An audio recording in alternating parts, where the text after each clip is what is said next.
사랑하는 독립교회 성도 여러분들에게 하나님의 놀라운 은혜와 가정의 축복이 함께 하시기를 주의 이름으로 축원합니다. 오늘은 어버이 주일입니다. 우리 부모님을 기억하고 효도하고 생각하는 그런 아름다운 주일인데, 우리가 우리 부모님께 효도해야 되는 이유가 여러 가지 있습니다. 첫째는 우리 부모님께로부터 우리가 받은 은혜가 너무 크고 아름답습니다. 그거 생각만 하면 우리가 참 감격하고 감사할 수밖에 없고 효도해야 될 겁니다. 또 한 가지는 우리 하나님이 부모에게 효도하는 것을 굉장히 중요히 여기시고 강조하시고 그리고 축복하셨습니다. 그래서 우리가 이 어버이 주일에 다시 한번 잊혀졌던 부모님께 대한 감사와 효도를 되살려서 하나님께 영광을 돌리시는 주일이 되시기를 간절히 바랍니다. 오늘 이 부모님 주일에 우리가 다시 한번 어버이 주일을 생각하면서 효도를 생각하다가 보니까 우리 성경에 야곱이라는 사람이 참 효도를 잘했습니다. 그래서 오늘은 야곱의 효도를 여러분들에게 소개하면서 우리가 이렇게 부모님께 효도해야 되겠구나 하고 다시 한번 되새기고 결단해서 효도하고 그리고 축복받는 가정들이 되시기를 주의 이름으로 축원합니다. 자, 그러면 야곱은 어떻게 효도를 잘해서 이렇게 칭찬받고 복받는 사람이 되었을까? 제가 세 가지로 말씀을 드릴 텐데, 제일 첫 번째로는 야곱은 아버지를 존경함으로 효도했다라고 하는 겁니다. 아버지를 그야말로 귀히 여기고 그리고 존경하는 마음을 가지고 하나님께 아버지를 효도했다라고 하는 것입니다. 아버지 이삭이 나이가 많아가지고 눈이 보이질 않습니다. 이제 노안이 돼서 눈이 보이질 않는데, 그런데 이제 아들에게 축복을 해야 되겠어서 큰아들 에서에게, 야 에서야, 내가 오늘 너한테 축복을 할 테니까 가서 별미를 만들어 가지고 와서 나에게 힘을 얻게 하고 너를 축복하게 해라. 에서가 사냥하는 사람이니까 그 별미를 만들려고 사냥하러 나갔습니다. 근데 그 나간 사이에 어머니 리브가가 야곱에게 그 축복을 받게 하고 싶은 겁니다. 야곱도 물론 그거 받고 싶었지요. 그래서 형과 야곱이 에서와 야곱이 형제이고 쌍둥이인데도 아주 판이하게 다른데, 그 중에 제일 대표적인 게 뭐냐면 에서는 털이 많습니다. 목덜미하고 이 발에 털이 그냥 숭숭한 겁니다. 근데 야곱은 없어요. 그래서 어머니가 양 가죽, 털 가죽을 발에 감고 목에 감게 하고 어머니가 별미를 빨리 만들어 가지고 야곱에게 주어서 들어가게 했습니다. 그 야곱이 들어가서 이제 그러니까 아버지 이삭이 에서냐 어서 들어오너라, 가까이 오너라. 근데 이 음성이 조금 이상한 겁니다. 그래서 내 음성이 왜 그러냐? 제가 사냥하느라고 제가 목이 좀 쉬어서 그렇습니다. 이리 와봐라. 그래서 팔을 만지니까 털이 북실북실한 겁니다. 그러니까 아버지 이삭이 그러는 겁니다. 음성은 야곱인데 손은 에서로다. 그러면서 다시 한번 묻습니다. 정말 네가 에서냐? 예, 그렇습니다. 야곱이 그야말로 이걸 할 때 얼마나 덜덜덜덜 떨렸겠습니까? 그런데도 이렇게 한 이유가 있습니다. 그게 뭐냐면 바로 아버지를 존경하는, 하나님께서 아버지에게 주신 그 놀라운 축복, 그거를 사모하고 존경하는 마음 때문에 이렇게 행할 수 있었는 줄로 믿습니다. 오늘 본문을 보십시다. 자, 21절입니다. 이삭이 야곱에게 이르되 내 아들아 가까이 오라. 네가 과연 내 아들 에서인지 아닌지 내가 너를 만져보려 하노라. 그래서 22절 22절 야곱이 그 아버지 이삭에게 가까이 가매 이삭이 만지며 이르되 음성은 야곱의 음성이나 손은 에서의 손이로다. 그랬다는 겁니다. 그 다음에 다시 한번 또 24절에 가서 그렇게 이야기하죠. 이삭이 이르되 네가 참 내 아들 에서냐? 그가 대답하되 그러하니이다.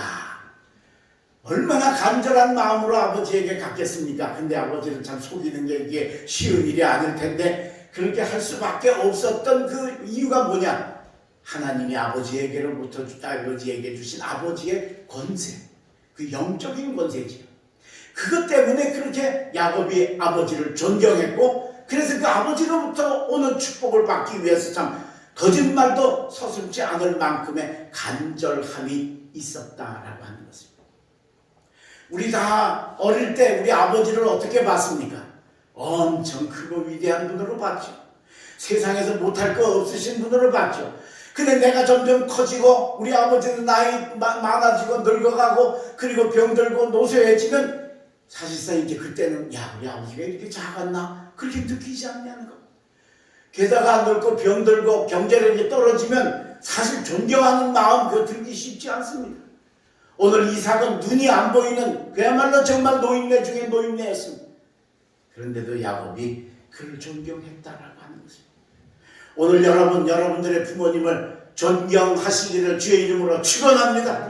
나를 낳아주신 아버지, 나를 길러주시고 낳아주신 어머니, 그분에게 정말 마음에 우러러서 귀중한 분, 합 있는 분, 가치 있는 분으로 여겨야 합니다. 요즘에 우리 아버지가 참 순한 시대라고 할 정도로 아버지의 그 권위가 많이 땅에 떨어졌습니다. 어떤 목사님이 교인이 병원에 입원을 해서 그래서 그 병문안을 갔습니다. 가서 이제 기도를 하고서 이제 얘기를 하다 가니까 그 권사님이 입원한 권사님이 그러는 거예요. 목사님 여기 옆에 지금 남자 환자들이요 다 마누라한테 두드려 맞고 입원한 사람들입니다. 그러는 거예요. 아니 얼마나 때렸으면 그래 병원에 입원을 해. 그 옆에 보니까 50대 남자가 있어요. 그래서 아저씨는 저 부인한테 뭘 잘못을 해서 그렇게 많이 맞았어요. 나 별로 잘못 안 했어요. 아침에 아침밥 해달라고 그랬더니 그냥 화를 펑 내면서 그냥 때려서 그래서 병원에 왔어요. 그러는 거예요. 그 옆에 60대 또 아저씨가 있어서 그럼 아저씨는 뭘 잘못을 했어요? 나도 별로 잘못 안 했어요. 아내가 아침에 어디 가길래 어디 가느냐고 물었더니 그만 화를 벌컥 내면서 막 나를 이렇게 때렸어요. 그 옆에 또 70대 아저씨가 또 계시는 거예요. 그래서 아저씨는 뭘 또 잘못을 했어요? 그분도 그런 나도 하나도 잘못한 게 없어요. 잠 잘 자고 아침에 일어나서 눈 떴더니 눈 떴다고 그냥 때려갖고 병원에 입원을 해요. 뭐 이게 진짜 얘기는 아니겠지, 그죠? 아버지의 권위가 떨어진 걸 이제 얘기하기 위해서 하는 것이지만 사실상 아버지의 권세가 이렇게 대단하지 않습니다. 거기다가 나이가 많이 들고 병들고 늙고 게다가 또 정말 그 경제력이 없어지고 나면 존경받기가 쉽지 않다는 것. 그런데 이삭은 그 눈도 안 보이는 아버지를 얼마나 존경하고 사모하고 그 아버지가 주는 축복이 얼마나 귀하게 여겼으면 팔에 양의 가죽을 감고 들어가서 아버지에게 그 축복을 받기를 사모했는가 우리가 바라보면서 오늘 우리가 이 마음을 가지고 우리의 부모님들에게 효도하는 여러분 되시기를 간절히 바랍니다. 그리고 이제는 이미 효도할 수 없는 연세가 되신 분들은 내가 우리 사랑하는 자녀들에게 우리의 손주들에게 정말 존경받는 존재로 살아야 되겠다. 아름답게 결심하는 어버이 주일이 되시길 주의 이름으로 축원합니다. 두 번째 야곱이 어떤 효도를 잘했느냐. 두 번째는 아버지의 명령에 순종했다라고 하는 겁니다.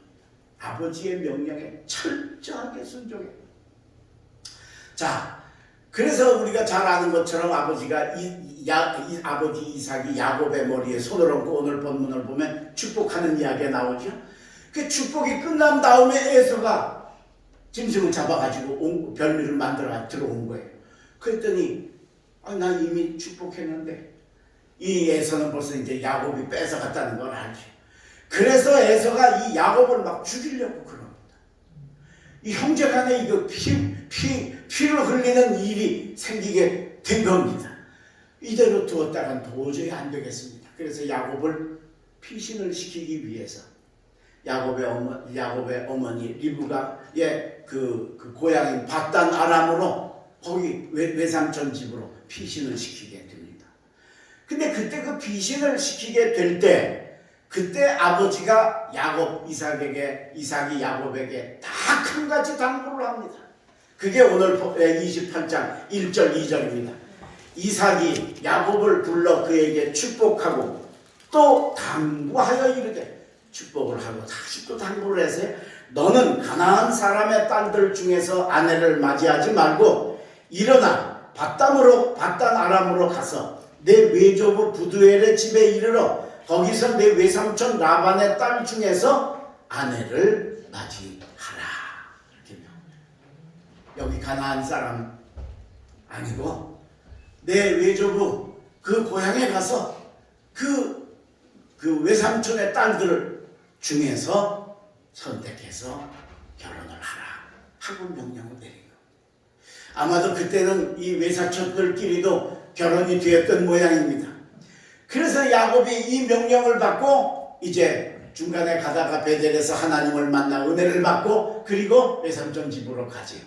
외삼촌 집에 외삼촌의 딸이 둘이 있는데 언니가 레아고 동생이 라헬입니다. 여기도 형제인데 이 야곱도 쌍둥이인데 형과 동생이 다른 것처럼 이 집도 너무 다른 겁니다. 언니 레아는 좀 못생겼어요. 이 여자가 이게 못생긴 것처럼 억울한 일이 어디 있어요, 그죠? 예. 남자는 못생기면 개성 있다고나 하지 여자 보고 개성 있다고나 안 하잖아요. 그러니까 이게 못생겼어요. 근데 못생긴 것만 해도 속상해 죽겠는데 성경에 보면 레아는 총이 없다 그랬어요. 좀 똑똑하지가 못해. 조금 답답해. 근데 그것만 해도 지금 못생기고 조금 모자란 것도 속상한데 거기다가 눈까지 나빠요. 지금은 다 뭐 렌즈나 안경 끼면은 다 해결이 되지만 옛날엔 그런 게 없잖아요. 그러니까 안 보이니까 자기도 모르게 뭘 보려고 할 때마다 상을 찌푸릴 거 아니겠어요. 아니 못생긴 얼굴에 웃어도 이쁠까 말까 한데 글쎄 상까지 찌푸리니 얼마나 그 보기 안 좋겠어요. 괜히 누가 좋아하겠어요. 그러니까 야곱이 그 언니 레아는 관심도 없는 거예요. 근데 동생 라헬은 기가 막히게 이쁜 겁니다.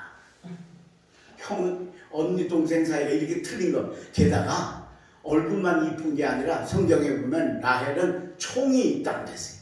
똑똑해요. 반듯하고 아주 반짝반짝해 그냥. 에? 얼굴 이쁘지 반짝반짝해. 거기다가 눈가리까지 좋아해. 세상에. 아니 그러니 당연히 야곱이 누구한테 관심을 가지겠어요? 동생 라헬한테 관심을 가지지 않겠어요? 그래서 라헬을 좋아하기 시작합니다. 이걸 외삼촌이 알고서 어느 날 야곱에게 묻습니다. 야, 너 라헬 좋아하냐? 예, 좋아합니다. 결혼시켜주냐? 아유, 외삼촌 그러면 감사하겠습니다. 그래? 그러면 우리 딸 데려가는 조건으로 앞으로 7년 동안 무보수로 봉사를 해라. 7년 임금이 봉급이 그게 이제 라헬 데려가는 신부 지참금인 거예요.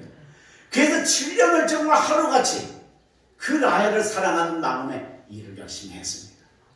자, 7년이 드디어 됐습니다. 그래서 결혼식을 하게 되는데 우리는 결혼식 낮에 하잖아요. 이 중동 이스라엘 지역은 이게 결혼식을 밤에 하는데 그것도 아주 깊은 밤에 합니다. 늦게 합니다. 그래서 여러분 잘 아는 열처녀 비유에 보면 열처녀가 등불을 들고 신랑을 맞는 이야기가 나오잖아요. 근데 신랑이 더디 오니까 성경에 보면 이렇게 얘기해 있어요. 더디 오면 다 졸며 잘세 그랬어요.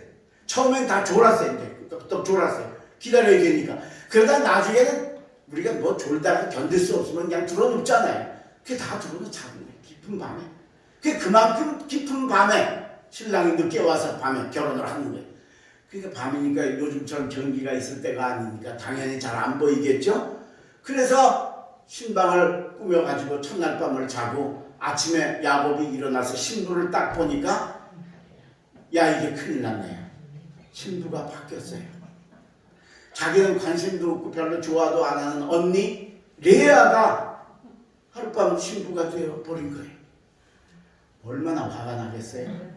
그래서 외삼촌한테 막 항의를 하는 겁니다. 그러니까 외삼촌이 그거 대답 못할 일하고 이런 사건을 만들었겠어요?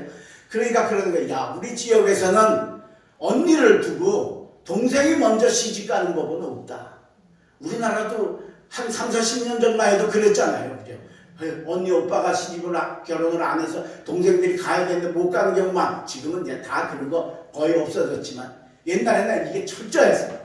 그러니까 언니가 이게 어떻게 가냐? 그러니 언니하고 결혼하고 동생도 줄게, 라헬도 줄게. 또 7년 더 일해서 동생 가지면 되지 않냐. 근데 우리가 아는 것처럼 그리고 또 7년을 일해서 라헬을 얻은 게 아니고 레아하고 일주일 동안 신혼살림을 차린 거예요. 일주일 지난 다음에 결혼식을 한 번 더 하는 거예요. 누구하고? 동생 라헬하고. 언니 레아하고 일주일하고 동생 라헬하고 또 일주일에 결혼하고 그리고 또 7년 동안. 그래서 이 라헬을 얻기 위해서 무려 14년 동안을 무보수로 봉사를 했어요. 그리고 라헬을 얻었어요. 레아와 라헬 두 명의 부인을 결혼을 성공하게 되어졌습니다. 야곱이 이렇게 열심히 애쓰고 그 한 이유는 물론 제일 큰 이유는 라헬을 사랑했기 때문이죠. 마음에 들고 좋아하는 사람이니까. 근데 거기 빼놓을 수 없는 게 뭐냐? 아버지가 언니 레아하고 첫날 밤을 지낸 다음에 야곱이 화내고 그냥 가면 되잖아요, 그죠? 근데 끝까지 거기서 기다렸던 건 뭐냐? 아버지가 외삼촌의 딸들과 결혼을 하라고 하는 아버지 명령도 거기에 끝까지 지킨 이유 속에 있는 줄로 믿습니다. 이게 바로 효도입니다. 오늘 우리가 우리 부모님의 말씀에 정말 순종하고 행할 수 있기를 간절히 바랍니다. 우리가 부모님들 하는 이야기 자꾸 잔소리로 알아요. 근데 사실은 그 부모님들이 살았던 삶의 지혜, 연륜, 노하우 이런 것들이 있어서 그 자식들이 잘 되게 하기 위해서 잔소리를 하는데 우리는 그게 안 들어요. 아유 엄마 그 얘기 벌써 10번도 더 들었어. 그만해. 아빠 그 얘기 난 10번도 더 들었어. 우리가 이러고 잘 안 들으려고 그런다. 그런데 듣기만 하면 잘 듣고 순종하면 그게 바로 최고의 효도인 줄로 믿습니다. 오늘 야곱이 그 어려운 결혼을 하기 위해서 14년 동안을 무보수로 봉사하면서 한 이유는 라헬을 사랑한 이유도 있었지만 아버지가 외삼촌의 딸들과 결혼하라고 하는 그 명령을 순종하는 이유도 그 속에 담겨 있었다라고 하는 것입니다. 미국에 아주 믿음 좋은 처녀가 자기 소원을 이루기 위해서 하나님께 기도를 막 열심히 했어요. 얼마나 열렬히 했든지 어느 날 하나님이 감동을 하셔서 처녀한테 응답을 해주셨어요. 야, 내가 네 기도를 들었으니까 그래 네 소원이 뭐냐? 소원을 좀 얘기해봐라. 이 처녀가 미국 처녀거든요. 그 소원을 얘기를 하는 거예요. 다 보관이 있어서 얘기를 하는 거예요. 하나님, 하와이까지 다리를 놔주세요. 예, 하와이까지 비행기 타고 가면 되고 배 타고 가면 되지. 거기 다리를 놓는다고 그게 좋은 일이겠냐? 야, 그런 건 그거 하지 마라. 그러니까 그래요? 그럼 하나님 그거 안 해주시는 대신에 그러면 저 좋은 신랑감 저한테 선택을 해주시고 허락을 해주시고 그래 신랑감이 어떤 신랑감을 원하는데 그랬더니 처녀가 이제 자기 이상형을 이제 하나님께 얘기를 하는 거예요. 키는 얼마고 눈은 어떻게 생겼고 성격은 어떻고 가정은 어떻고 배운 건 어떻고 해가면서 한참을 얘기를 하는 거예요. 이렇게 하면서 얘기를 하다니까 하나님이 듣다가 못 참으시고 그랬대요. 예, 그거 말고 그냥 저 다리를 2차선으로 놔주랴 4차선으로 놔주랴. 그러지. 이 결혼이 이렇게 어려운 거예요. 그죠? 쉽지 않은 거예요. 배우자는.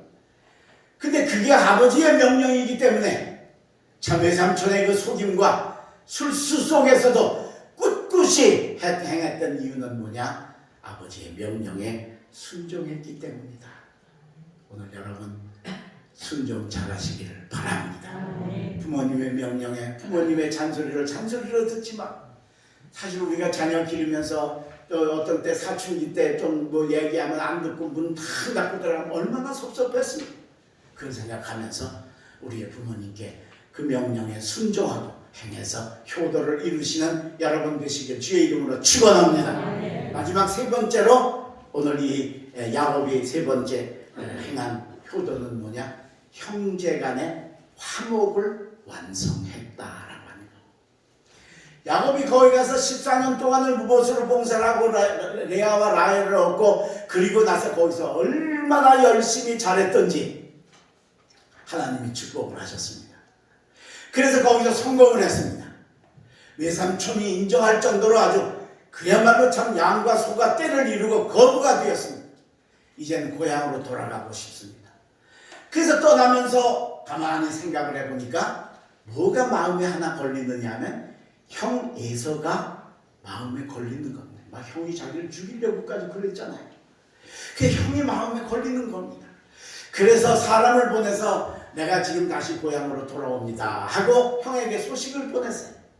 그랬더니 다시 그 사람들이 돌아와서 형의 소식을 알려주는데 그게 뭐냐면 형이 400명의 사람을 데리고 야곱을 맞이하러 온다는 겁니다. 여러분 동생 맞으러 오는데 400명 사람이 왜 필요합니까? 바로 동생을 해하려고 하는 이유 때문이죠. 아직도 원한이 안 풀린 겁니다. 그러니까 야곱이 얼마나 걱정이 되겠습니까? 그래서 궁리를 하다가 형의 마음을 좀 녹여야 되겠다. 형의 마음을 좀 움직이려면 형이 물질을 좋아하니까 옛날에 팥죽 한 그릇에 그냥 장작 명분도 파는 사람이니까 물질을 좀 보내면 되지 않나. 그래서 시시하게 조금 보낸 게 아니라 무려 550마리의 짐승을 보냈습니다. 5마리, 소 5마리만 보내도 대단한데 550마리의 양과 소와 낙타와 그 염소 새끼까지 해서 550마리를 그것도 한 번에 보낸 게 아니고 순차적으로 보내면서 형이 마음이 좀 녹아지도록 보냅니다. 근데 그렇게 계속 보냈는데도 들려오는 소식은 형이 변함없이 자기를 향해 오고 있다. 야곱이 너무 괴롭고 힘들고 어려워서 가족들을 다 그 약복강 건너편으로 보내고 강 이편에서 혼자 앉아서 고민을 하고 있을 때 우리 하나님이 야곱을 찾아오신 줄로 믿습니다. 그래서 씨름을 하고 너 기도해라. 야곱이 기도를 안 하는 거예요. 그러니까 환도뼈를 쳐서 막 다리가 그 골절이 돼가지고 이렇게 위골이 돼가지고 무릎 꿇게 하는데도 그래도 안 하면 그러니까 나중에는 하나님이 나 갈랜다. 날이 새려하니 나로 가게 하라. 그제서야 야곱이 하나님께 당신이 내게 축복하지 않으면 가게 하지 않겠나요? 드디어 기도를 시작을 한 겁니다. 하나님이 그 기도를 들으시고 이름을 야곱에서 이스라엘로 바꾸어 주시고 그리고 다음날 아침 브니엘의 축복을 허락해 주셔서 형과의 문제를 해결해 주신 줄로 믿습니다. 드디어 다음날 형에서 들판에서 만나는 겁니다. 저쪽에서 형이 오는데 야곱이 이쪽 다리가 뼈가 위골이 돼서 제대로 못 걷잖아요. 그러니까 거의 엉금엉금 기다시피 쩔뚝쩔뚝 해가면서 가다가 형을 향해서 몇 번을 절을 하고 또 절을 하고 또 절을 하면서 형님 잘못했습니다. 제가 잘못했으니 용서해 주십시오. 하나님이 550마리의 짐승을 선물 받으면서도 안 녹아졌던 에서의 마음을 하나님이 녹여주신 줄로 믿습니다. 그래서 이 에서가 동생이 절하는 걸 보고 마음에 감동이 돼서 그냥 용서하고 달려와서 동생을 껴안고 입을 맞추고 아름다운 형제가 30년 맺어졌던 원한이 풀려지는 화목의 역사가 나타난 줄로 믿습니다. 여기 중요한 게 뭐냐?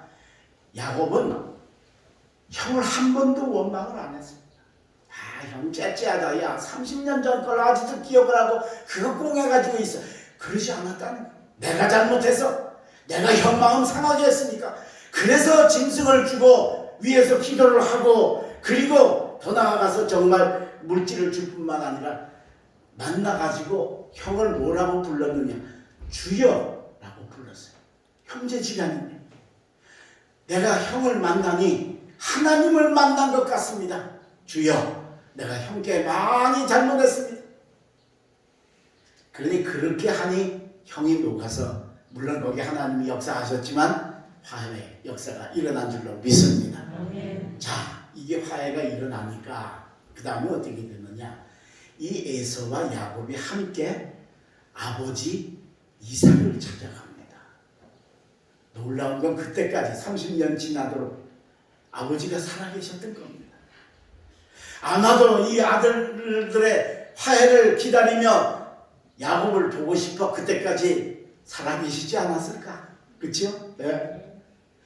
여러분, 얼마나 벌써 야곱을 외삼촌 집으로 보낼 때 형제간에 이게 엄청난 문제가 있다는 걸 이미 이삭이 알았잖아요. 그런데 그리고도 그게 해결이 되지 않아서 마음에 있었던 건데 그 두 싸우던 아들이 쌍둥이가 화해를 해가지고 서로 껴안고 입맞추고 그리고 아버지를 찾아왔으니 여러분 얼마나 행복하고 기뻤겠는가. 여러분 이보다 더한 효도가 어디 있겠느냐라고 하는 거예요. 최고의 효도를 아버지께 올려드린 줄로 믿습니다. 여러분 형제간에 화목하시기를 바랍니다. 그게 부모님께 최고의 효도입니다. 네? 최고의 효도입니다. 형제간에 착하고 이 형제간의 사이가 안 좋으면 참 그것처럼 부모가 어렵고 힘든 게 어디 있어. 근데 이 야곱이 이 효도를 한 겁니다. 근데 이것만 한 게 아니고 야곱이 20몇 년 만에 돌아갔으니까 부인 며느리도 둘이나 데리고 왔지. 아들들도 그때 11아들인가 10아들까지 낳았던가 그랬어요. 10명의 손자를 데리고 와서 할아버지를 만나게 해주었다는 것입니다. 이게 최고의 효도입니다. 여러분 효도는 자주 손자들을 할아버지께 만나게 해드리는 건 줄로 믿습니다. 우리 아들이 지금도 중국에 가 있지만 우리 그 서희가 낳을 때 우리 한국에 들어와서 며느리가 들어와가지고 아이를 낳아가지고 한 달 만에 이제 안고 다시 중국으로 갔어요. 그때 환희가 한 7살, 저는 한 6살, 그리고 관이가 한 4살이나 3살, 서희가 이제 막 신생아 아직 100일 좀 지났으니까 그랬을 때. 근데 여러분 얼마나 보고 싶습니까? 별로 보고 싶지 않죠, 그렇죠? 이게 한국에 있어도 보고 싶은데 세상에 중국가 있으니까 마음대로 못 보니까 다 보고 싶. 여러분 내가 보고 싶은 걸 해결하는 방법을 아세요? 제가 가르쳐 드릴게요. 그냥 꾹 참는 겁니다. 그냥 참는 방법이 없잖아요, 그렇죠? 네. 참. 그래서 하루는 전화를 했어요. 그랬더니 환희가 받았어요. 할아버지, 그래 잘 있냐? 그래. 목소리 들으니까 너무 좋아가지고 이제 얘기를 하다가 그래 할아버지 관이 바꿔줄게요. 관이가 그때 4살인가 3살이었어요. 그러니까 이제 관이가 이제 전화를 받으면서 할아버지, 그래서 야 관이야, 아유 잘 있냐? 할아버지 보고 싶다. 예 할아버지 중국 놀러 오세요. 야 할아버지야 목회 때문에 바빠서 못 가. 네가 오너라. 알았어요. 제가 비행기 타고 안전벨트 매고 갈게요. 안전벨트만 매면 그냥 한국 오는 줄 아나 봐야 되는. 그랬더니 할아버지 서희 바꿔줄게요. 아니, 서희는 지금 나서 지금 한 4, 5개월 됐을까 말까. 걔를 왜 바꾸는 거야? 근데 바꾼다니까 그래. 그 전화를 바꿨는데 아무 소리도 안 나요. 안 날 수밖에. 그쵸? 네. 그래서 귀를 더 전화기에 바짝 대니까 서희 숨소리가 들리는 거예요. 세상에 그 숨소리가 들리는데 그 숨소리만 들어도 너무 좋은 거예요. 할렐루야. 오늘 우리 부모님들께 우리 자녀들 자주 보여드리고 자주 가서 화목의 역사를 이루시기를 바랍니다. 야곱은 이렇게 효도했기 때문에 최고의 효도자가 되어서 하나님이 야곱의 삶에 축복하시고 역사하시는 성경의 승리자가 되었습니다. 아름다운 어버이 주일, 우리 다시 한번 우리 아버지 어머니를 존경하시기를 바랍니다. 다시 한번 우리 아버지 어머니의 명령에 순종하시기를 바랍니다. 그리고 우리 형제간에 화목하고 우리 사랑하는 자녀들 부모님께 자주 보여드려서 효도하는 독립교회 성도들 그리고 사랑하는 여러분들의 가정이 되시길 주의 이름으로 축원합니다. 기도하겠습니다. 거룩하신 하나님 아버지, 오늘 어버이 주일을 맞이해서 야곱의 효도를 통해 우리가 어떻게 효도해야 될까를 새삼 깨닫게 해주시니 감사합니다. 우리를 낳아주시고 길러주신 내 아버지 어머니, 이제는 늙고 병들고 연약하고 그렇지만 그래도 존경하고 감사하는 저희들 되게 하여 주시옵시고, 우리도 우리 자녀들에게 언제나 존경받는 부모들이 되게 인도하여 주옵소서. 명령에 아버지 어머니의 명령에 순종하는 저희들 되기를 원합니다. 잔소리 같아도 듣고 듣는 척이라도 하고 순종하여 효도하게 하여 주옵시고, 우리 형제간에 서로 화목해서 부모님을 기쁘시게 하고, 우리 손주들을, 우리 자녀들을 할머니 할아버지에게 많이 보여드려서 더 기쁘시게 하는 저희들 다 되게 도와주시옵소서. 이 어버이 주일에 우리 독립교회가 가정의 복들을 주셔서 번성과 사랑과 화목이 가득한 가정들 되게 인도하여 주시옵소서. 예수님의 이름으로 기도하옵나이다.